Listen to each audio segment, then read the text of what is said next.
नमस्कार दोस्तों, आज हम हमारा प्रैक्टिस सेट चला रखा है, उसका प्रैक्टिस सेट नंबर 10 है, जिसमें हमने आज तक 9 प्रैक्टिस सेट कंप्लीट कर लिए। कितने 9 प्रैक्टिस सेट कंप्लीट कर लिए हैं। और आज हमारा प्रैक्टिस सेट नंबर 10 है, जिसके अंतर्गत हम एसएससी और रेलवे को मुख्य टारगेट करते हुए एसएससी में चाहे कोई भी एग्ज़ाम हो, एसएससी सीजीएल हो, एमटीएस हो, एसएससी सीपी हो, सीएचएसएल हो, जीडी हो, दिल्ली पुलिस हो, कोई सी भी एग्ज़ाम हो जो एसएससी एडक्यूटी लेती है और टीसीएस लेते हैं, उनके पीवाईक्यू बेस आधार प्रैक्टिस सेट है। इसके अंतर्गत हम हमारा प्रैक्टिस सेट नंबर 10 है। तो चलते हैं, हम प्रैक्टिस सेट नंबर 10 को स्टार्ट करते हैं। हमारा पहला क्वेश्चन है, तोमर और चौहान शासक तोमर और चौहान शासनकाल में दिल्ली के डाले गए सिक्कों को क्या कहा जाता था? तो उनको क्या कहा जाता था? देहलीवाल को क्या कहा जाता था? देहलीवाल। हमारा सही आंसर है देहलीवाल। तोमर और चौहान राजपूतों के काल में दिल्ली महत्वपूर्ण व्यावसायिक केंद्र बन गया था। यहाँ देहलीवाल दिल्ली से याद रखेंगे, देहलीवाल नाम के सिक्के डाले जाते थे जो काफ़ी प्रचलन में थे। इन सिक्कों का अक्सर हिंदू देवी देवताओं का प्रतीक चित्र अंकित होते थे, जो उस समय के समृद्ध व्यापार और कलात्मक कौशल थे। तो हम इस क्वेश्चन के बारे में और डिटेल से देखते हैं। अब हम देखते हैं प्रमुख राजवंश और उनके सिक्के। प्रमुख राजवंश और उनके सिक्के। तो पहला है तोमर और चौहान वंश। कौन सा? तोमर और चौहान वंश, जो हमारे क्वेश्चन में पूछा गया था वही है। उसमें सिक्कों को क्या कहा जाता था? देहलीवाल। देहलीवाल। विवरण: दिल्ली में तोमर और बाद में चौहान शासकों के दौरान जो सिक्के डाले गए उन्हें देहलीवाल कहा जाता था। अगला है महत्व: ये सिक्के तांबे और चांदी के मिश्रण से बने होते थे। इसका व्यापक प्रचलन इस बात का प्रमाण है कि उस समय दिल्ली का एक बहुत बड़ा वाणिज्यिक केंद्र बन चुका। अगला है दिल्ली सल्तनत। कौन सा? दिल्ली सल्तनत में इल्तुतमिश ने टका और जीतल चलाया। टका और जीतल चलाया। विवरण देखते हैं इसका। इल्तुतमिश ने शुद्ध अरबी सिक्के पेश किए थे। कौन से? शुद्ध अरबी सिक्के पेश किए थे। उनमें चांदी का तो टका था और तांबे का जीतल। चांदी का था टका और तांबे का क्या था? तांबे का था जीतल था। महत्वपूर्ण है ये टका आधुनिक रुपए का पूर्वज माना जाता है। टका को आधुनिक रुपए का पूर्वज माना जाता है। इल्तुतमिश पहला तुर्क सुल्तान था जिसने सिक्कों पर टकसाल का नाम लिखवाया था। ये क्वेश्चन पूछा जाता है कि ऐसा कौन सा तुर्की सुल्तान है जिसने सिक्कों पर टकसाल का नाम लिखवाया? तो कौन था? इल्तुतमिश। किसने? इल्तुतमिश ने सिक्कों पर टकसाल का नाम लिखवाया। अगला है खिलजी वंश। कौन सा? खिलजी वंश। खिलजी वंश में है अलाउद्दीन खिलजी। कौन सा? अलाउद्दीन खिलजी। सिक्के और पदवी क्या है? सिक्के और पदवी। विवरण: अलाउद्दीन खिलजी ने इसने सिक्के और पदवी चलाए थे। कौन कौन? क्या सिक्के और पदवी? इसने सोने और चांदी के भारी सिक्के चलाए। इसका मैं देखते हैं। उसने सिक्कों पर खुद को द्वितीय सिकंदर लिखवाया। सिकंदर सानी की उपाधि से अंकित किया था। किसने? सिकंदर ने अंकित करवाया, जो विश्वविद्यालय के महत्वाकांक्षा को दर्शाता था। अगला तुगलक वंश। कौन सा? तुगलक वंश। तुगलक वंश है मोहम्मद बिन तुगलक। कौन सा? मोहम्मद बिन तुगलक। यही इसने प्रतीकात्मक मुद्रा चलाई थी। किसने? मोहम्मद बिन तुगलक ने प्रतीकात्मक मुद्रा चलाई। इसने इतिहास के सिक्कों का राजकुमार कहा जाता है। इसे इतिहास के सिक्कों का राजकुमार कहा जाता है। इसने सोने के सिक्कों को तो दिनार और चांदी के सिक्कों को अदली नाम दिया था। सोने के सिक्कों को तो दिनार और तांबे के सिक्कों चांदी के सिक्कों को क्या दिया? अदली नाम। अगला है इसने तांबे और पीतल की सांकेतिक मुद्रा। कौन सी सांकेतिक मुद्रा? किसकी? तांबे और पीतल की सांकेतिक मुद्रा चलाने का प्रयोग किया था, जो समय के हिसाब से बहुत आधुनिक विचार था। हालांकि प्रशासनिक विफलताओं के कारण यह सफल नहीं हुआ। अगला सूर्यवंश। कौन सा सूर्यवंश? शेरशाह सूरी ने। शेरशाह सूरी ने क्या चलाया? रुपए। रुपए चलाए किसने? शेरशाह सूरी ने रुपया।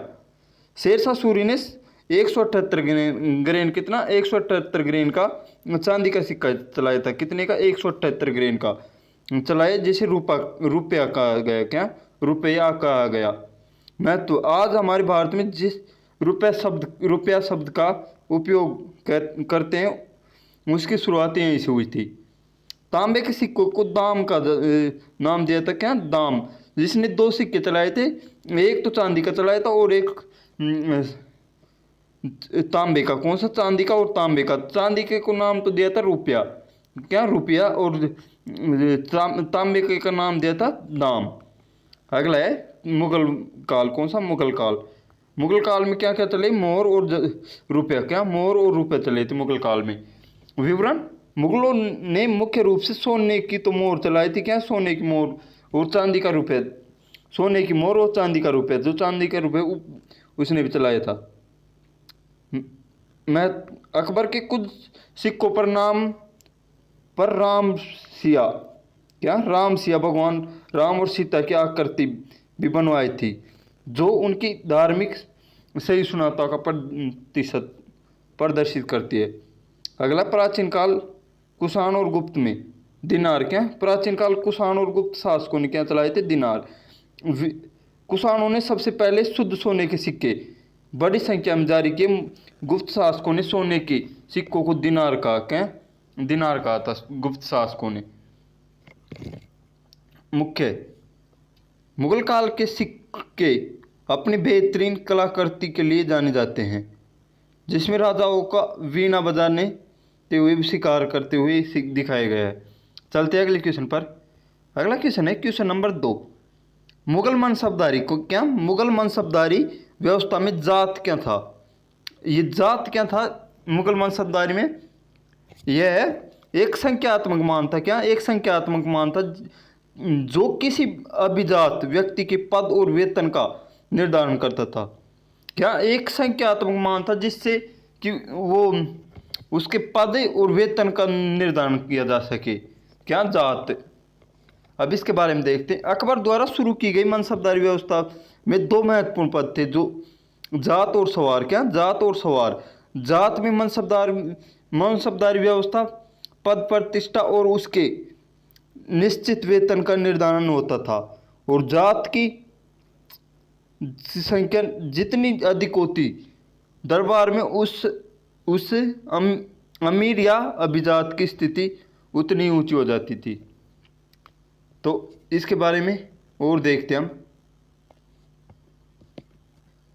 हमने मनसबदार तो देख लिए। अब हम देखते हैं सबसे बड़े मनसबदार कौन थे। क्या? सबसे बड़े मनसबदार कौन थे, तो इनके बारे में जानते हैं। तो यह है सबसे शुरुआत में ऊंचे मनसबदार केवल शाही परिवार के राजकुमारों के लिए आरक्षित थे। जैसे 7,000 और 10,000 का मनसब जो शाही परिवार होते थे उनके राजकुमारों को दिए जाते थे।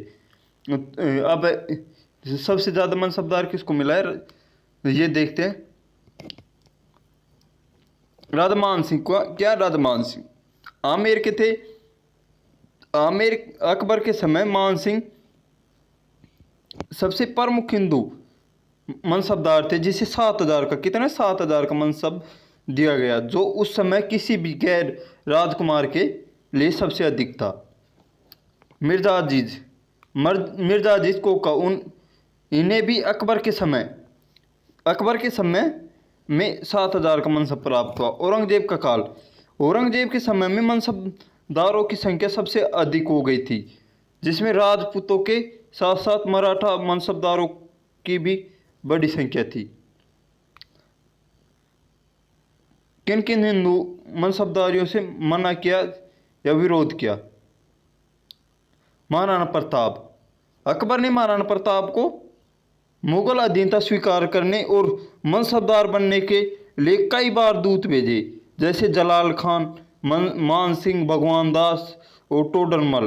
अकबर उन्हें एक ऊंचा मनसब देने को तैयार था, लेकिन महाराणा प्रताप ने अपनी स्वतंत्रता और स्वाभिमान के लिए मुगल मनसबदारी को ठुकरा दिया था? चंद्रसेन। अगला है चंद्रसेन कहाँ का है? मारवाड़ का। चंद्रसेन मारवाड़ का और ये महाराणा प्रताप मेवाड़ के थे। मारवाड़ का प्रताप कहा जाता है, चंद्रसेन को कहाँ का? मारवाड़ का प्रताप कहा जाता है। इन्होंने मुगल की अधीनता और उसके मनसब को स्वीकार नहीं किया। अगला है सर्वाधिक हिंदू मनसबदार। चलते अगले क्वेश्चन पर। क्वेश्चन नंबर है हमारा 3। कौन सा question number 3? Indian ocean ring. कौन सा? इंडियन ओशियन रिम एसोसिएशन की स्थापना में खालिस्तान में की गई। तो ये कब की गई थी? 1997 में। कब? 1997 में। Rim ocean Indian ocean rim association. कौन सा? इंडियन ओशियन रिम एसोसिएशन क्या है? IORA की स्थापना 1997 में की गई। इसका मुख्य उद्देश्य महासागर क्षेत्र के देशों के बीच क्षेत्रीय सहयोग, सशक्त विकास और आर्थिक संबंधों को मजबूत करना है। इसका मुख्यालय मॉरिशस में स्थित है और यह समुद्री सुरक्षा और व्यापार सुगमता पर ध्यान देता है। चलते अगले क्वेश्चन पर। क्वेश्चन नंबर है 4। कौन सा? Question number 4। भारत में किस राज्य की पहली मुख्यमंत्री कौन? किसी राज्य की पहली मुख्यमंत्री कौन थी? ये पूछा क्या है कि पहली मुख्यमंत्री कौन थी? तो ये कौन थी? सुचेता कृपलानी। कौन सी? सुचेता कृपलानी। ये कहाँ की थी? सुचेता कृपलानी भारत की पहली मुख्यमंत्री थी जिन्होंने 1967 से 1967 तक उत्तर प्रदेश की। कहाँ की? उत्तर प्रदेश की। सुचेता कृपलानी कहाँ की थी? यूपी की। यूपी के मुख्यमंत्री में कार्य किया। यह एक स्वतंत्रता सेनानी थी। भारत के संविधान का मसौदा तैयार करने वाली उप सचिव समिति का हिस्सा भी थी। उन्होंने भारत के राजनीतिक इतिहास में महिलाओं के नेतृत्व की एक नई राह दिखाई। अब हम देखते हैं जो भी पहली महिला किसी भी क्षेत्र में थी तो वो देखते हैं हम। हमारा क्वेश्चन था भारत की पहली महिला मुख्यमंत्री। तो अब हम देखते हैं पहली महिलाएं क्या भारत में पहली महिलाएं जो क्या भी बनी हो वह देखते हैं। तो पहली महिला मुख्यमंत्री तो कौन थी? सुचेता कृपलानी। क्या? सुचेता कृपलानी जो उत्तर प्रदेश की थी। कहाँ की? उत्तर प्रदेश की। उत्तर प्रदेश की थी सुचेता कृपलानी। अगली है प्रथम महिला राज्यपाल कौन थी? सरोजिनी नायडू। कौन सी? सरोजिनी नायडू थी। ये कहाँ की थी? ये भी उत्तर प्रदेश की थी। इन्होंने भारत की कोकिला भी कहा जाता है। किसको? सरोजिनी नायडू को भारत की कोकिला कहा जाता है। अगला है प्रथम महिला प्रधानमंत्री कौन थी? प्रथम महिला प्रधानमंत्री कौन थी? इंदिरा गांधी। कौन सी? इंदिरा गांधी।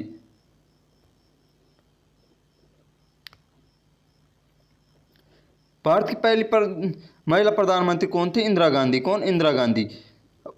प्रथम महिला राष्ट्रपति कौन थी? भारत की प्रथम महिला राष्ट्रपति कौन थी? प्रतिभा देवी सिंह पाटिल। कौन? प्रतिभा देवी सिंह पाटिल थी जो भारत की पहली महिला राष्ट्रपति थी। प्रथम महिला लोकसभा अध्यक्ष कौन थी? पहली लोकसभा अध्यक्ष कौन थी? मीरा कुमार। कौन? मीरा कुमारी। अगली है प्रथम महिला IPS। क्या? प्रथम महिला IPS अधिकारी कौन थी? ये थी किरण बेदी। कौन सी? किरण बेदी जो भारत की पहली महिला IPS अधिकारी थी किरण बेदी। कौन? किरण बेदी। प्रथम महिला IAS अधिकारी। क्या? प्रथम महिला IAS अधिकारी क्या कौन थी? अन्ना राजम मल्होत्रा। क्या? अन्ना राजम मल्होत्रा जो भारत की पहली महिला IAS अधिकारी थी। अंतरिक्ष में जाने वाली प्रथम महिला कौन थी? कल्पना चावला। क्या? कौन थी? कल्पना चावला थी जो अंतरिक्ष में जाने वाली पहली महिला थी। नोबेल पुरस्कार प्राप्त करने वाली प्रथम महिला कौन थी? नोबेल पुरस्कार प्राप्त करने वाली प्रथम महिला कौन थी? Mother Teresa. कौन सी? मदर टेरेसा जिसने नोबेल पुरस्कार प्राप्त किया था प्रथम महिला थी। मिस वर्ल्ड बनने वाली प्रथम महिला कौन थी? मिस वर्ल्ड बनने वाली प्रथम महिला कौन थी? रीता फारिया। कौन सी? रीता फारिया जो पहली महिला थी क्या मिस वर्ल्ड बनने वाली। एवरेस्ट शिखर पर पहुंचने वाली प्रथम महिला कौन सी थी। तो ये कौन थी, बछिंद्री पाल। कौन, बछिंद्री पाल, जो एवरेस्ट पर पहुंचने वाली प्रथम महिला बनी। अगला है, लगातार 2 बार एवरेस्ट शिखर पर पहुंचने वाली महिला संतोष यादव। कौन सी, संतोष यादव है जो लगातार 2 बार एवरेस्ट शिखर पर पहुंचने वाली महिला बनी। कौन, संतोष यादव। इंग्लिश चैनल पर पार करने वाली प्रथम महिला। कौन सा, इंग्लिश चैनल पार करने वाली प्रथम महिला कौन थी, आरती शाह है। कौन सी, आरती शाह है। भारत रत्न से सम्मानित प्रथम महिला कौन थी। भारत रत्न से सम्मानित प्रथम महिला इंदिरा गांधी थी। कौन, इंदिरा गांधी थी जो भारत रत्न से सम्मानित की गई प्रथम महिला थी। सुप्रीम कोर्ट की प्रथम महिला न्यायाधीश कौन थी, फातिमा बीबी। कौन सी, फातिमा बीबी जो सुप्रीम कोर्ट की पहली महिला न्यायाधीश थी।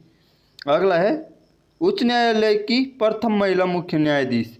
उच्च न्यायालय की प्रथम महिला मुख्य न्यायाधीश कौन थी, लीला सेठ, जो हिमाचल प्रदेश की थी। कहाँ की, हिमाचल प्रदेश की लीला सेठ थी।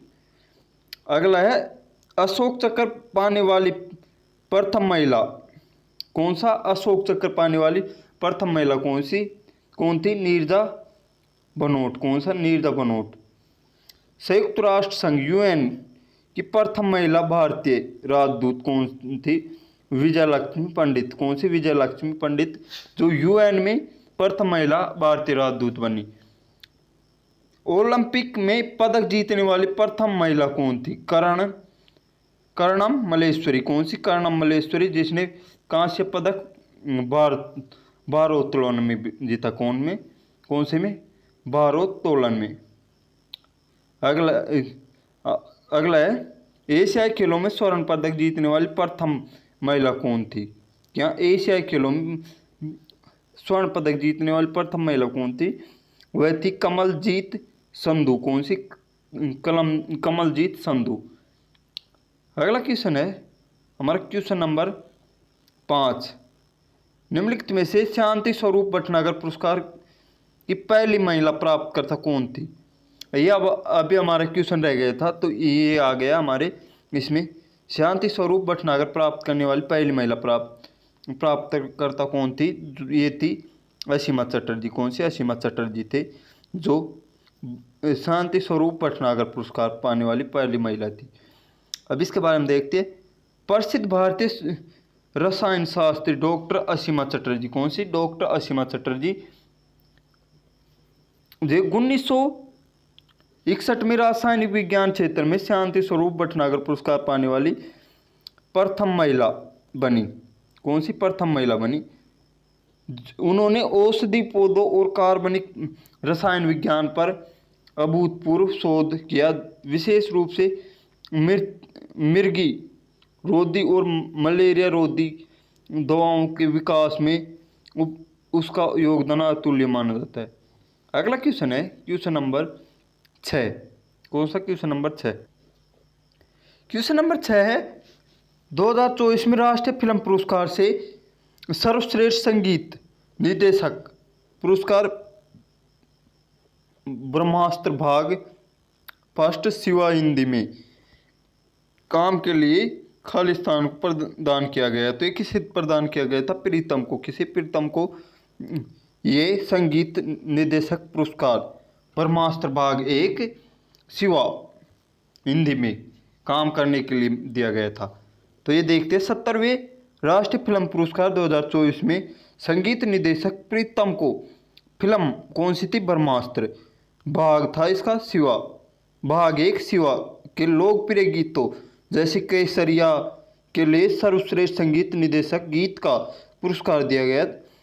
उसके मधुर और प्रभावी संगीत संयोजन में इस फिल्म की सफलता में बहुत बड़ी भूमिका निभाई। देखते हम, अब इसमें देखते हम 71वें फिल्म पुरस्कार। कौन सी, 71वें फिल्म पुरस्कार विजेता। तो देखते हम पहला सर्वश्रेष्ठ फीचर फिल्म। कौन सी, सर्वश्रेष्ठ फीचर फिल्म कौन सी थी, 12th फेल। कौन सी, 12th फेल जिसके निर्देशक कौन थे, विदु विनोद चोपड़ा। कौन सा, विदु विनोद चोपड़ा। सर्वश्रेष्ठ अभिनेता कौन थे, शाहरुख खान। कौन, शाहरुख खान जिसकी फिल्म जवान थी, कौन सी जवान फिल्म थी। सर्वश्रेष्ठ अभिनेत्री कौन थी, रानी मुखर्जी, कौन सी रानी मुखर्जी। फिल्म थी मिसेज चटर्जी, कौन सी मिसेज चटर्जी वर्सेज नॉर्वे, कौन से वर्सेज नॉर्वे। अगला है सर्वश्रेष्ठ निदेशक। सर्वश्रेष्ठ निदेशक कौन से थे, विनोद चोपड़ा। कौन, विनोद चोपड़ा, जो 12th फेल मूवी थी इनकी। सर्वश्रेष्ठ हिंदी फिल्म कौन सी थी, कटहल, कौन सी, कटहल ए जैक फ्रूट, कटहल ए जैक फ्रूट मिस्ट्री। क्या, कटहल ए जैक फ्रूट मिस्ट्री। सर्वश्रेष्ठ लोकप्रिय फिल्म कौन सी थी, जवान, जिसके निर्देशक कौन थे, एटली थे, कौन से, एटली। अगला है सर्वश्रेष्ठ सहायक अभिनेता। सर्वश्रेष्ठ सहायक अभिनेता कौन थे, अनिल कपूर। कौन, अनिल कपूर, जिससे एनिमल मूवी, कौन सी एनिमल फिल्म थी। सर्वश्रेष्ठ सहायक अभिनेत्री उर्वशी, इसकी फिल्म कौन सी थी, उल्लो जुक्कू, कौन से, उल्लो जुक्कू, मलयालम में, कौन सी, मलयालम में। अगले सर्वश्रेष्ठ संगीत निदेशक। सर्वश्रेष्ठ संगीत निदेशक कौन थे, गीत जीवी प्रकाश कुमार। कौन, जीवी प्रकाश कुमार। फिल्म सरवाती, कौन सी, सरवाती। सर्वश्रेष्ठ संगीत निर्देशक बीजीएम, कौन सी, बीजीएम, हर्षवर्धन रामेश्वरम। कौन, रामेश्वर, हर्षवर्धन रामेश्वर। फिल्म थी एनिमल, एनिमल फिल्म थी। सर्वश्रेष्ठ पार्श्व गायक कौन थे, अरिजीत सिंह, कौन से, अरिजीत सिंह। गाना था विदा करो, कौन सा, विदा करो गाना था। फिल्म थी चमकीला, कौन सी, चमकीला फिल्म थी इसकी। सर्वश्रेष्ठ पार्श्व गायिका कौन थी, शिल्पा राव। कौन, शिल्पा राव। गाना कौन सा था, चलेया, कौन सा, चलेया। फिल्म जवान, कौन सी, जवान फिल्म। सर्वश्रेष्ठ कोरियोग्राफी कौन, सर्वश्रेष्ठ कोरियोग्राफी कौन थे, वैभवी मर्चेंट, कौन से, वैभवी मर्चेंट। गाना था डिंडोरा, डिंडोरा बाजे रे, कौन सा, डिंडोरा बाजे रे। सर्वश्रेष्ठ सिनेमेटोग्राफी कौन सा, सर्वश्रेष्ठ सिनेमेटोग्राफी कौन थे, प्रशांतनु महापात्रा। कौन, प्रशांतनु महापात्रा। फिल्म थी द केरला स्टोरी, कौन सी, द केरला स्टोरी। सामाजिक मुद्दों पर सर्वश्रेष्ठ फिल्म कौन सी थी, केरला स्टोरी। दादा साहब फाल्के पुरस्कार मोहनलाल को, किसको, मोहनलाल को, भारतीय सिनेमा में योगदान के लिए। अगला क्वेश्चन है क्वेश्चन नंबर 7। एक राज्य का 50वां स्थापना दिवस मई 2025 में मनाया गया, तो प्रेम सिंह तमांग, पीएस गोले, इसे पीएस गोले भी कहते हैं, इस राज्य के मुख्यमंत्री थे। यहाँ किस राज्य की बात कही गई थी, कौन सा का है, सिक्किम का। कौन, प्रेम सिंह तमांग कौन से राज्य का मुख्यमंत्री है, सिक्किम का। सिक्किम 16 मई 1975 को आधिकारिक रूप से भारत का 22वां राज्य बना था, इसलिए 2025 में इसका 50वां स्थापना दिवस मनाएगा, स्वर्ण जयंती मनाएगा। वर्तमान में प्रेम सिंह तमांग यहाँ के मुख्यमंत्री है। ये अपनी जैविक खेती और अद्वितीय प्रकाशित सुंदरता के लिए प्रसिद्ध है। तो हम देखते हैं कौन से राज्य का स्थापना दिवस कब मनाया जाता है, कौन से राज्य का स्थापना दिवस कब मनाया जाता है। अब इसमें सिक्किम के मुख्यमंत्री और वहाँ का स्थापना दिवस दे रखा है, तो हम देखते हैं सभी राज्यों के स्थापना दिवस और वहाँ के मुख्यमंत्री। तो सिक्किम का है पहला स्थापना दिवस 16 मई 1975 को। कब, 16 मई 1975 को इसकी स्थापना हुई थी, किसकी, सिक्किम की। इसके बारे में देखते हैं मुख्यमंत्री कौन थे, प्रेम सिंह तमांग। कौन, प्रेम सिंह तमांग इसके मुख्यमंत्री थे। राजस्थान की स्थापना 30 मार्च 1949 को हुई। कब, 30 मार्च 1949 को। मुख्यमंत्री वर्तमान में है भजनलाल शर्मा। कौन, भजनलाल शर्मा। उत्तर प्रदेश की स्थापना 24 जनवरी 1950 को। कब, 24 जनवरी 1950 को। मुख्यमंत्री है योगी आदित्यनाथ। कौन, योगी आदित्यनाथ यहाँ के मुख्यमंत्री है। मध्य प्रदेश की स्थापना 1 नवंबर 1956 को। कब, 1 नवंबर 1956 को। मुख्यमंत्री है मोहन यादव। कौन, मोहन यादव यहाँ के मुख्यमंत्री है। बिहार बिहार की स्थापना कब हुई थी? 22 मार्च 1912। कब? 22 मार्च 1912 को मुख्यमंत्री नीतीश कुमार। कौन मुख्यमंत्री? नीतीश कुमार है। अगला है महाराष्ट्र। महाराष्ट्र की स्थापना कब हुई? 1 मई 1960 को। कब? 1 मई 1960 को मुख्यमंत्री एकनाथ शिंदे। कौन? एकनाथ शिंदे। गुजरात की स्थापना 1 मई 1961 को मुख्यमंत्री भूपेंद्र भाई। कौन? भूपेंद्र भाई पटेल। कौन? भूपेंद्र भाई पटेल है।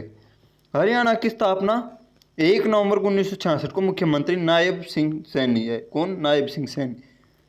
अगला है पंजाब। पंजाब की स्थापना 1 नवंबर 1966 को। वहाँ के मुख्यमंत्री कौन है? भगवंत मान। कौन? भगवंत मान पंजाब के मुख्यमंत्री। उत्तराखंड का स्थापना दिवस कब? 9 नवंबर 2000। कब? 9 नवंबर 2000 को। मुख्यमंत्री कौन है यहाँ के? पुष्कर सिंह धामी। कौन? पुष्कर सिंह धामी। झारखंड। झारखंड की स्थापना 15 नवंबर 2000 को। मुख्यमंत्री हेमंत सोरेन है। कौन? हेमंत सोरेन। छत्तीसगढ़ की स्थापना 1 नवंबर 2000 को। मुख्यमंत्री विष्णुदेव साय। कौन? विष्णुदेव साय है। अगला हिमाचल प्रदेश। हिमाचल प्रदेश की स्थापना 25 जनवरी 1971 को। मुख्यमंत्री कौन है? सुखविंदर सिंह सुक्खू। कौन? सुखविंदर सिंह सुक्खू।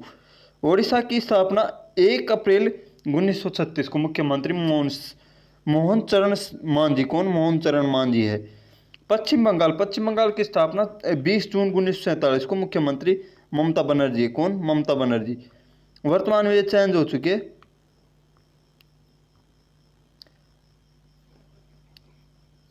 तेलंगाना की देखते हैं। तेलंगाना की स्थापना 2 जून 2014 को। मुख्यमंत्री रेवंत रेड्डी। कौन? रेवंत रेड्डी। आंध्र प्रदेश की स्थापना 1 नवंबर 1956 को। मुख्यमंत्री एन चंद्रबाबू नायडू। कौन? एन चंद्रबाबू नायडू। कर्नाटक के स्थापना 1 नवंबर 1956 को। मुख्यमंत्री सिद्धारमैया। कौन? सिद्धारमैया। तमिलनाडु की स्थापना कब हुई थी? तमिलनाडु की स्थापना 1 नवंबर 1956 को। मुख्यमंत्री M.K. स्टालिन थे। कौन? M.K. स्टालिन। केरल की स्थापना 1 नवंबर 1956 को। मुख्यमंत्री पिनाराई विजयन थे। गोवा की स्थापना 30 मई 1987 को। कब? 30 मई 1987 को। मुख्यमंत्री प्रमोद सावंत थे। कौन? प्रमोद सावंत। वर्तमान में कौन है? ये है। स्थापना 26 जनवरी 1950 को। कौन से? 26 जनवरी 1950 को। मुख्यमंत्री हिमंता बिस्वा शर्मा। कौन? हिमंता बिस्वा शर्मा। अरुणाचल प्रदेश। अरुणाचल प्रदेश की स्थापना 20 फरवरी 1987 को। पेमा खांडू। कौन? पेमा खांडू मुख्यमंत्री। मणिपुर स्थापना 20 जनवरी 1972 को। मुख्यमंत्री एम वीरेन सिंह। कौन? एन वीरेन सिंह। मेघालय की स्थापना 21 जनवरी 1972 को। मुख्यमंत्री कोनराड संगमा थे। कौन? कोनराड संगमा। मिजोरम की स्थापना 20 फरवरी 1987 को। मुख्यमंत्री लाल दुहोमा। कौन? लाल दुहोमा। नागालैंड स्थापना 1 दिसंबर 1963 को। मुख्यमंत्री नेफ्यू रियो है। कौन? नेफ्यू रियो।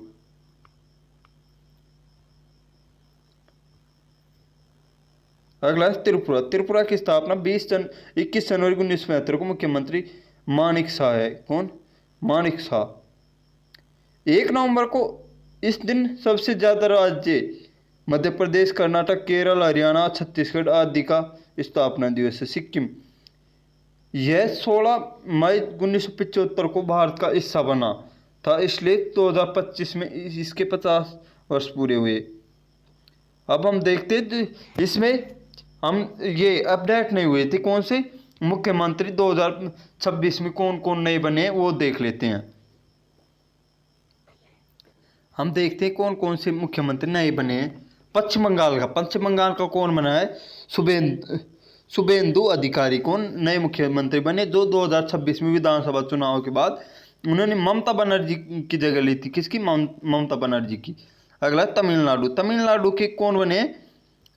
यहाँ के प्रसिद्ध अभिनेता सी जोसेफ विजय। कौन? सी जोसेफ विजय, जिसे थल्लापति विजय नए मुख्यमंत्री बने। यह उसकी पार्टी तमिज जंगा वेत्री कंडगम, कौन सी? तमिजंगा वेत्री कंडगम टीवी के ने ऐतिहासिक जीत दर्ज की। अगला केरल। केरल का कौन बना है? यहाँ के वीडी सतीशन नए मुख्यमंत्री बने। कांग्रेस के नेतृत्व वाले यूडीएफ गठबंधन ने यहाँ सत्ता में वापसी की। असम, यहाँ की बनी है हिमंता विश्वा शर्मा। कौन? हिमंता विश्वा शर्मा ने दोबारा मुख्यमंत्री पद की शपथ ली। भाजपा ने यहाँ अपनी सत्ता बरकरार रखी। अगला है बिहार। यहाँ राजनीतिक बदलाव के कारण सम्राट चौधरी, कौन? सम्राट चौधरी को मुख्यमंत्री बनाया। किसे? सम्राट चौधरी को। पुडुचेरी केंद्र प्रशासित प्रदेश। यहाँ एन रंगास्वामी ने अपनी जीत के बाद फिर से मुख्यमंत्री पद की कमान संभाली। मणिपुर, यहाँ युमनाम खेम सिंह को नया मुख्यमंत्री नियुक्त किया गया। चलते हैं अगले क्वेश्चन पर। हमारा अगला क्वेश्चन है क्वेश्चन नंबर 8। कौन सा? Question number 8। क्वेश्चन नंबर 8 क्या बोल रहा है? जुलाई 2024 में किस देश के हाल ही में प्रधानमंत्री नरेंद्र मोदी अपना सर्वोच्च नागरिक पुरस्कार the Order of Saint Andrew the Apostle प्रदान किया गया? तो ये किसका है? रूस का। किसका? रूस का सर्वोच्च सम्मान है। अब देखते हैं इसके बारे में। जुलाई 2024 में रूस की आधिकारिक यात्रा के दौरान रूसी राष्ट्रपति व्लादिमीर पुतिन ने प्रधानमंत्री नरेंद्र मोदी को रूस की सर्वोच्च नागरिक सम्मान Order of the Saint Andrew the Apostle से नवाजा था। यह पुरस्कार दोनों देशों के बीच द्विपक्षीय और राजनीतिक संबंधों को असाधारण रूप से बढ़ावा देने के लिए दिया गया। अगला क्वेश्चन है क्वेश्चन नंबर 9। आवधिक श्रम बल। कौन सा? आवधिक श्रम बल PLFS। कौन सा? PLFS 2024 के अनुसार भारत की समग्र महिला श्रम बल भागीदारी दर PLSF बढ़कर खालिस्तान हो गई। तो कितनी हो गई? ये 41.7% हो गई, बढ़कर कितनी? 41.7%। नवीनतम आवधिक श्रम बल सर्वेक्षण PLFS रिपोर्ट के अनुसार भारत में महिलाओं के श्रम बल भागीदारी दर में सकारात्मक सुधार देखा गया और यह बढ़कर 41.60 तक पहुंच गई। यह वृद्धि ग्रामीण और शहरी दोनों क्षेत्रों में महिला सशक्तिकरण, शिक्षा और सरकारी रोजगार योजनाओं के सफल कार्यान्वयन को दर्शाती है। अगला क्वेश्चन है क्वेश्चन नंबर 10। केंद्रीय बजट 2025-26। कौन सा? केंद्रीय बजट 2025-26 के अनुसार क्षेत्रीय संपर्क को और बढ़ाने के लिए एक संशोधित उड़ान, कौन सा? संशोधित उड़ान पहल शुरू की जाएगी जिसमें खालिस्तान नए गंतव्य जोड़े जाएंगे। तो ये कितने जोड़े जाएंगे? 120 नए गंतव्य जोड़े जाएंगे। कौन से? कितने? 120 नए गंतव्य। क्वेश्चन नंबर इसका देखते हैं। 2025-26 में भारत सरकार ने देश के छोटे और मध्यम शहरों में हवाई मार्ग से जोड़ने के लिए उड़े देश का आम नागरिक योजना के एक संशोधित चरण की घोषणा की। इसके तहत देश भर में बुनियादी ढांचे को मजबूत करते हुए 120 नए गंतव्य हवाई अड्डों को जोड़ने का लक्ष्य रखा गया है। अगला क्वेश्चन है क्वेश्चन नंबर 11। कौन सा? Question number 11। अक्टूबर 2024 तक निम्नलिखित में से किसे प्रधानमंत्री मुद्रा योजना PMMY क्या? PMMY के अंतर्गत एक श्रेणी के रूप में मान्यता नहीं दी गई? तो ये किसे नहीं दी गई? युवा को। कौन सी? युवा को। इसमें देखते हैं प्रधानमंत्री मुद्रा योजना। कौन सा? प्रधानमंत्री मुद्रा योजना व्यवसायिकों को ऋण प्रदान करने के लिए 3 श्रेणियों के तहत काम करती है। नंबर 1 है शिशु जो 50,000 रुपये तक। दूसरा किशोर ऋण जो 50 से 5 लाख रुपए तक। और तीसरा है तरुण। कौन सा? तरुण जो 5 लाख से 10 लाख तक रुपए तक इस योजना में युवा नाम का कोई आधिकारिक ऋण श्रेणी स्वीकृत नहीं की गई है। चलते अगले क्वेश्चन पर। क्वेश्चन नंबर है 12। खेलों में डोपिंग के रूप में नशीले पदार्थों का उपयोग किया जाता है। निम्नलिखित में से कौन सा नशीला पदार्थ नशीले पदार्थों का एक उदाहरण है? तो ये कौन सा है? मॉर्फिन और मेथाडोन दोनों ही नशीले पदार्थ है जिनका उपयोग डोपिंग के रूप में खेलों में किया जाता है। तो ए 1 और 2 दोनों सही है। मॉर्फिन और मेथाडोन दोनों ही नारकोटिक्स नशीले पदार्थों की श्रेणी में आते हैं। खेल जगत में विश्व डोपिंग रोधी एजेंसी द्वारा इस दवाओं को प्रतिबंधित किया गया है क्योंकि ये दर्द को कम करती है और एथलीटों की सहन शक्ति को कृत्रिम रूप से बढ़ा सकती है, जो खेल भावना में विपरीत है। अगला क्वेश्चन है क्वेश्चन नंबर 13। एक बैडमिंटन मैच में आमतौर पर खालिस्तान अंक के गेम होते हैं। कितने के गेम होते हैं? 21 अंक का गेम होता है। कितने का? 21 अंक का। बैडमिंटन वर्ल्ड फेडरेशन BWF के नियमों के अनुसार एक मानक badminton match best of 3 games का होता है, जो प्रत्येक गेम सामान्यतः 21 अंकों का होता है। जो खिलाड़ी या जोड़ी पहले 21 अंक बनाती है वह गेम जीत जाती है। यदि स्कोर 20-20 का हो जाए तो लगातार 2 अंकों की बढ़त जरूरी होती है। क्या? लगातार 2 अंकों की बढ़त जरूरी होती है। अगला क्वेश्चन है क्वेश्चन नंबर 14। किस राज्य सरकार ने पर्यावरण संरक्षण प्रयासों को मजबूत करने के लिए मांझी वसुंधरा अभियान 6.0 शुरू किया गया? तो ये किसने किया गया है? महाराष्ट्र ने। किसने? महाराष्ट्र ने। मांझी वसुंधरा मेरी धरती महाराष्ट्र सरकार के पर्यावरण एंड जलवायु परिवहन विभाग की एक अनूठी पहल है। इसका 6वां संस्करण पर्यावरण संरक्षण, वनीकरण और कचरा प्रबंधन सतत विकास सिद्धांतों की स्थानीय निकायों और नागरिकता के सहयोग से जमीनी स्तर पर प्रभावी ढंग से लागू करने के उद्देश्य से शुरू किया गया। अगला है क्वेश्चन नंबर 15। कौन सा? Question number 15। फीफा विश्व कप 2022 की मेजबानी किस देश ने की? कौन सा? फीफा विश्व कप 2022 की मेजबानी किस देश ने की है? ये की है कतर ने। कौन से देश ने? कतर ने। फीफा विश्व कप 2022 का आयोजन कतर में किया गया था। यह अरब जगत और मध्य पूर्व में आयोजित होने वाला पहला फुटबॉल विश्व कप था। इस ऐतिहासिक और रोमांचक टूर्नामेंट में फाइनल मुकाबले में अर्जेंटीना ने पेनाल्टी शूटआउट में फ्रांस को हराकर विश्व कप का खिताब नाम किया। अब इसके बारे में देखते हैं हम। ये फीफा विश्व कप की मेजबानी के बारे में पूछा गया था, ये क्वेश्चन 2022 के बारे में। तो अब आगामी फीफा विश्व कप की मेजबानी देखते हैं। कौन सी? आगामी फीफा विश्व कप की मेजबानी देखेंगे कौन कौन करेगा। तो आगामी फीफा विश्व कप की मेजबानी 2026। कौन सी? 2026 में होगी। पुरुष विश्व कप, इसकी मेजबानी संयुक्त रूप से 3 देश करेंगे। कौन कौन सा? कनाडा, मैक्सिको और संयुक्त राज्य अमेरिका। कौन कौन? कनाडा, मैक्सिको और संयुक्त राज्य अमेरिका USA। अगला कब होगा? 2030 में। यह पुरुष विश्व कप, इसकी मेजबानी मोरक्को, पुर्तगाल और स्पेन करेगा। कौन कौन? मोरक्को, पुर्तगाल और स्पेन। शताब्दी समारोह के रूप में शुरुआती मैच उरुग्वे, अर्जेंटीना और प्रागवे में होगा। कौन कौन सी जगह? उरुग्वे, अर्जेंटीना और प्रागवे में 2034 में। कौन से? 2034 में। पुरुष विश्व कप, फीफा पुरुष विश्व कप, इसकी मेजबानी सऊदी अरब द्वारा की जाएगी। 2027 फीफा महिला विश्व कप, इसकी मेजबानी कौन करेगा? ब्राज़ील करेगा। कौन? ब्राज़ील।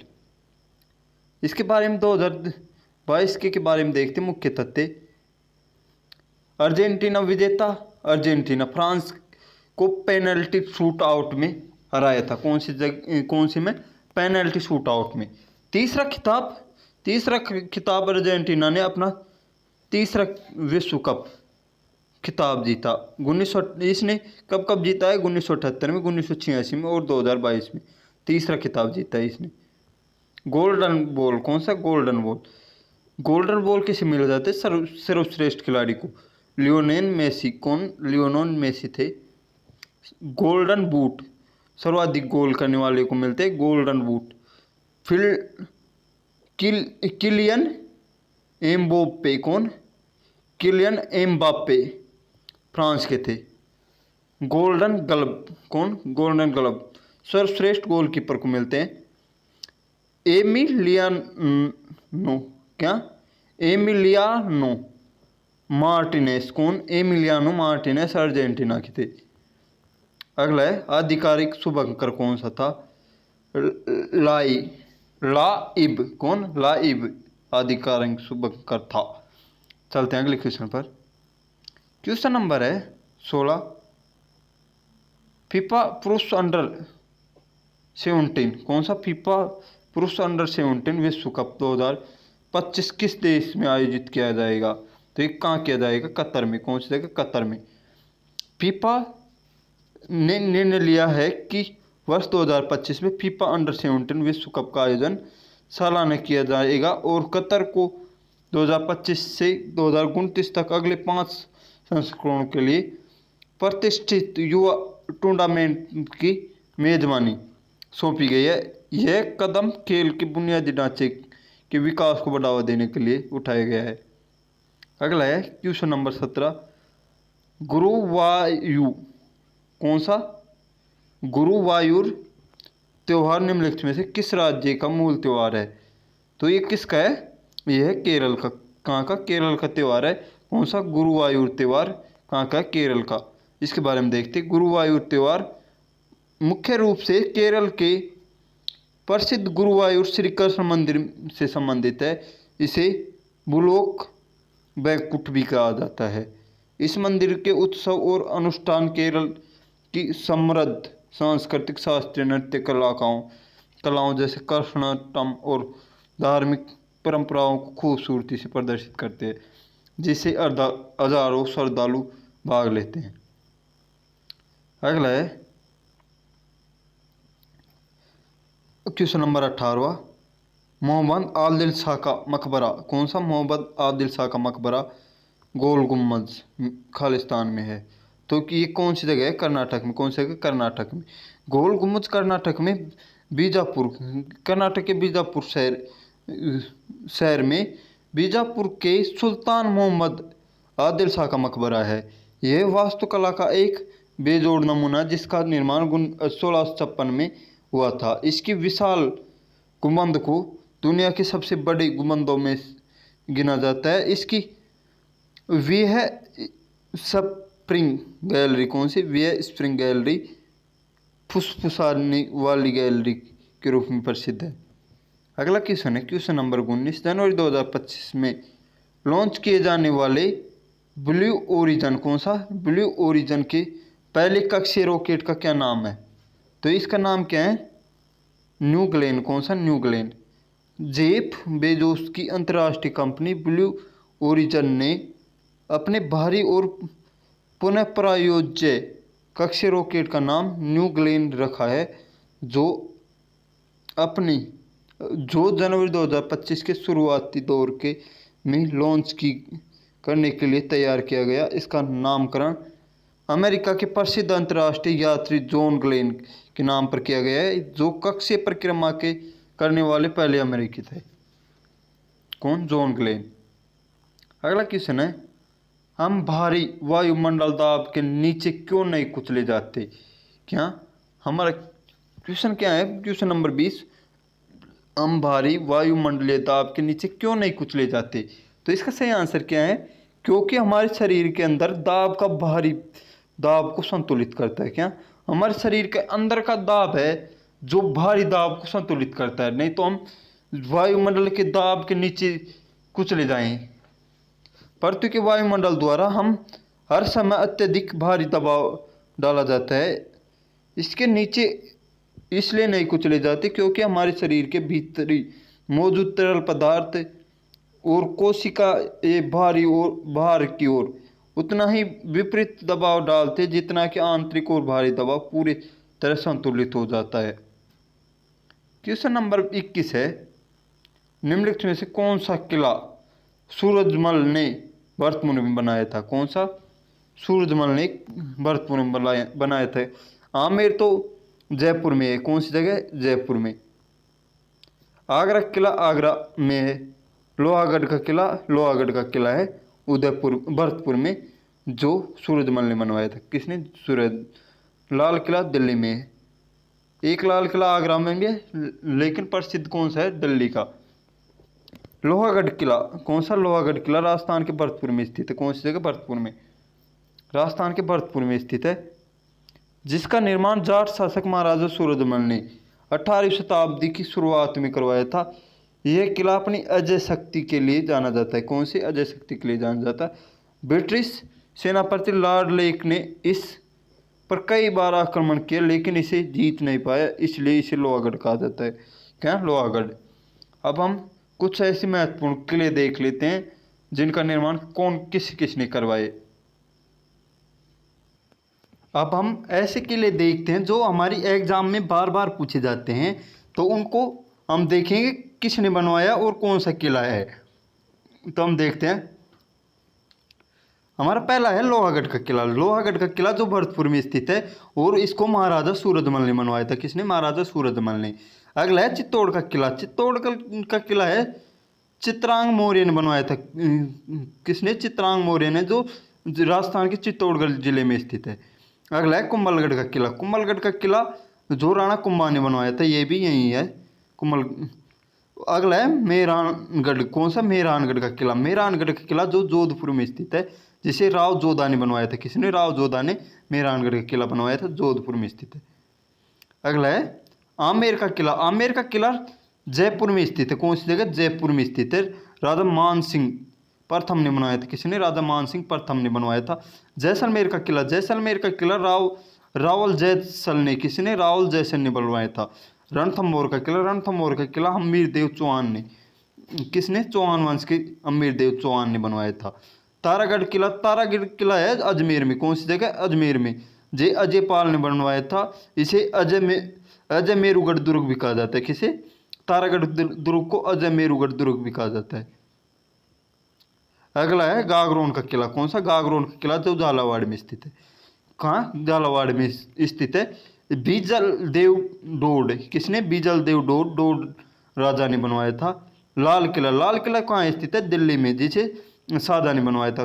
किसने? शाहजहाँ ने। आगरा का किला कहाँ स्थित है? आगरा किला आगरा में स्थित है, जिसे अकबर ने बनवाया था मुमताज महल याद में। ग्वालियर का किला राजा मान सिंह तोमर ने। किसने? राजा मान सिंह तोमर ने। ये आगरा का किला अकबर ने बनवाया था मुमताज के महल में, तो मुमताज की याद में तो ताजमहल बनवाया था आगरा। अगला है ग्वालियर किला जो राजा मान सिंह तोमर ने बनवाया था। अगला है विजय दुर्ग। कौन सा? विजय दुर्ग जो चित्तौड़गढ़ में स्थित है, जिसे राणा कुंभा ने विजय स्तंभ के रूप प्रसिद्ध में बनाया था। किसे? विजय स्तंभ। अगला है नहरगढ़ किला। नहरगढ़ किला जो जयपुर में स्थित है। कौन सी जगह? नाहरगढ़। ये नहरगढ़ नहीं है, नाहरगढ़ का किला है जो जयपुर में स्थित है, जो सवाई जय सिंह ने बनवाया था। किसने? सवाई जय सिंह ने। चलते हैं हम अगले क्वेश्चन पर। हमारा क्वेश्चन नंबर है 22। कौन सा? 22। राजस्व प्रणाली इसे तैयार करने वाले व्यक्ति के लिए निम्नलिखित युग्मों में से कौन सा सही है? पहला है महालवारी बंदोबस्त। कौन सा? महालवारी बंदोबस्त होल्ट मैकेंजी। और रैयतवाड़ी व्यवस्था अलेक्जेंडर रीड और थॉमस मुनरो ने। तो किन किन ने? ये दोनों ही सही है, एक भी सही है और दो भी, तो हमारा ऑप्शन नंबर 3 सही है। इसके बारे में देखते हैं हम। ब्रिटिश भारत में भू राजस्व की विभिन्न प्रणालियाँ लागू की। महालवारी बंदोबस्त 1822 में। कब? 1822 में होल्ट मैकेंजी द्वारा तैयार किया गया था, जिसे पूरे गांव को कर इकाई माना गया। वहीं रैयतवाड़ी व्यवस्था को थॉमस मुनरो और अलेक्जेंडर रीड ने विकसित किया। जिसे सीधे किसानों में समझौता किया गया। अगला क्वेश्चन देखते हैं, क्वेश्चन नंबर 23। राज्यसभा सदस्य बनने के लिए न्यूनतम योग्यता, न्यूनतम आयु क्या है? तो ये क्या है, 30 वर्ष है। 30 वर्ष राज्यसभा का तो 30 वर्ष है, और लोकसभा में कितनी वर्ष चाहिए? 25 वर्ष। कितनी? 25 वर्ष। लोकसभा का सदस्य बनने के लिए 25 वर्ष चाहिए, और राज्यसभा का सदस्य बनने के लिए 30 वर्ष चाहिए। इसके बारे में देखते हैं। भारतीय संविधान के अनुच्छेद 84 ख में, कौन से? 84 ख में के अनुसार किसी व्यक्ति को राज्यसभा उच्च सदन का सदस्य बनने के लिए भारत के नागरिक होना और कम से कम 30 वर्ष की आयु पूर्ण करना अनिवार्य है। लोकसभा और विधानसभा के लिए न्यूनतम आयु कितनी है? 25 वर्ष। जबकि राष्ट्रपति पद के लिए 35 वर्ष। राष्ट्रपति और किसके लिए? राष्ट्रपति और राज्यपाल के लिए कितने है? 35 वर्ष है। अगला क्वेश्चन है, क्वेश्चन नंबर, अभी इसके बारे में देख लेते किस किस पद के लिए कितनी कितनी उम्र चाहिए होती है। अब हम देखते हैं किस किस के लिए क्या क्या योग्यता चाहिए होती है। पहला है राष्ट्रपति।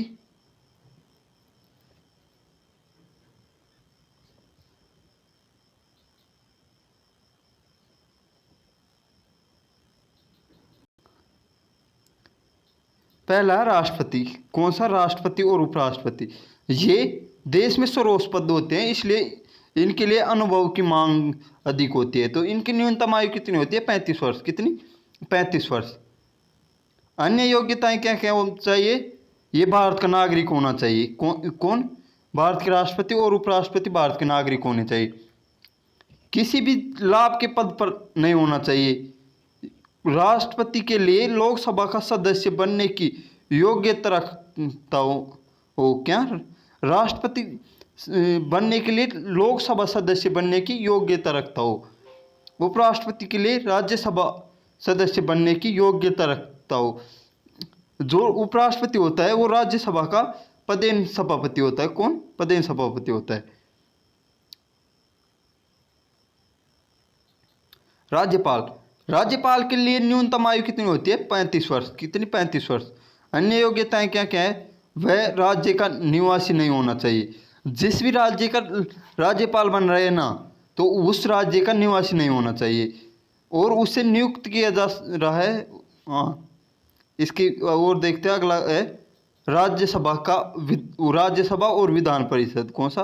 राज्यसभा और विधान परिषद। इन्हें ऊपरी सदन कहा जाता है। कौन सा? ऊपरी सदन या बाहरी सदन। इसकी न्यूनतम आयु कितनी होती है? 30 वर्ष। 30 वर्ष।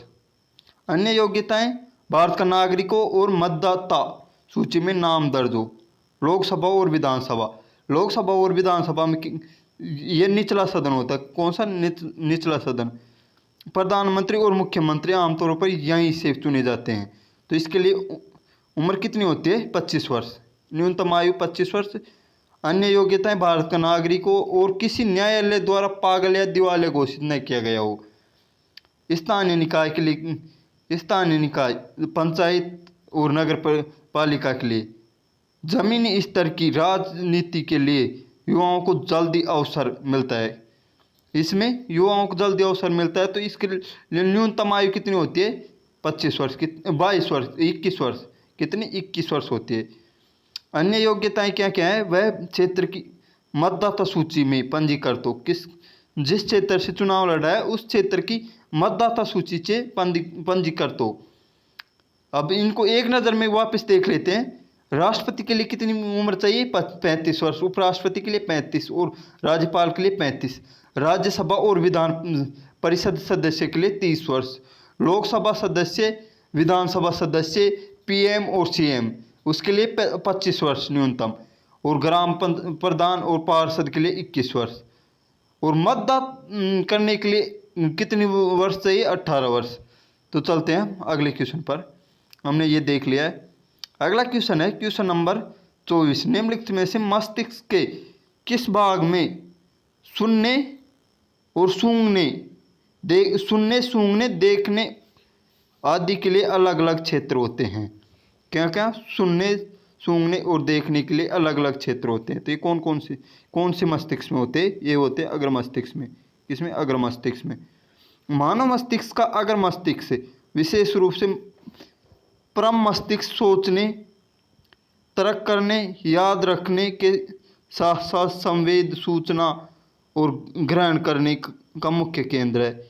इसमें सुनने और सूंघने और देखने जैसे विशिष्ट संवेगी क्रियाओं के लिए अलग अलग विशिष्ट क्षेत्र का लोब्स पाए जाते हैं।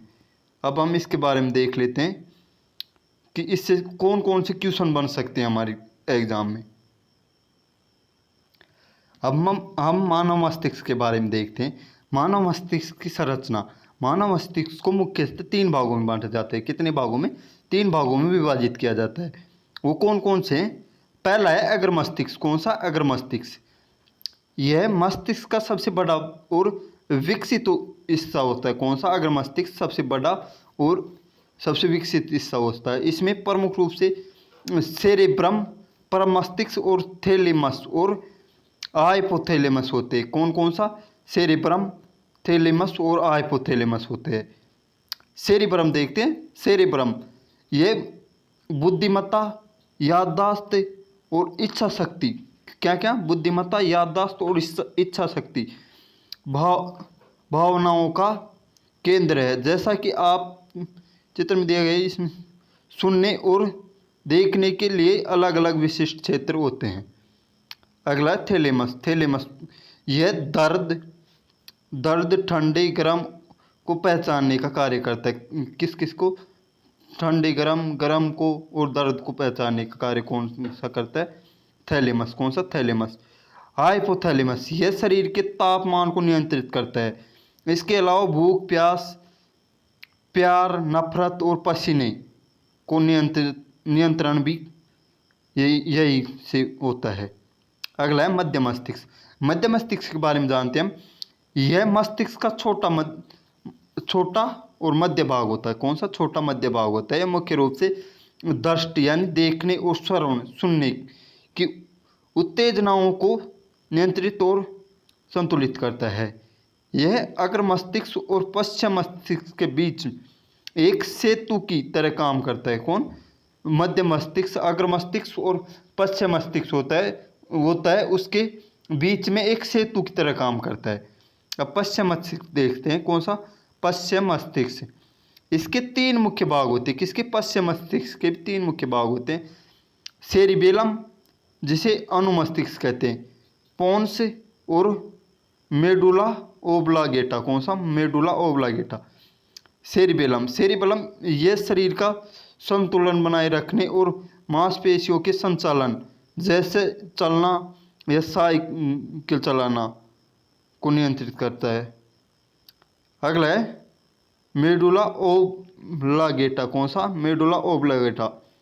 यह मस्तिष्क का सबसे पिछला भाग है जो मेरुरज्जु से जुड़ा होता है। यह अनैच्छिक क्रियाओं जैसे रक्तचाप, हृदय की धड़कन और श्वसन दर को नियंत्रित करता है।